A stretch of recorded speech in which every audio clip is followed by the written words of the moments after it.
Marami ang natuwa nang makita nila ang latest post ni Kris Aquino sa kanyang Instagram na kung saan ay maayos na si Bimby at gumaling na ito.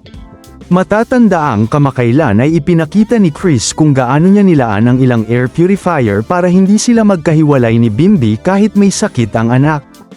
Ngayon, muling nag-post si Kris at sinabing hindi natuloy ang surgery na dapat gagawin sa kanya dahil tumaas ang kanyang blood pressure na bunga na din ng kanyang migraine. Kwento ni Kris, this surgery was delayed from yesterday to very soon because my BP was sky high the whole of Sunday. The culprit, my migraine. Thank you to my pain management Dr. Henry Lu and his entire team for finding the right formula. Although Sunday night and yesterday I was given a pharmacy. Entering the pre-op area, Kuya was shaking and automatically grabbed Bim's hand. I did something right in making sure Bim grew up knowing he'll be responsible for his Kuya. And Kuya feels secure with Bim. Going in. Sa bandang huli ay nag-hashtag pa siya ng family.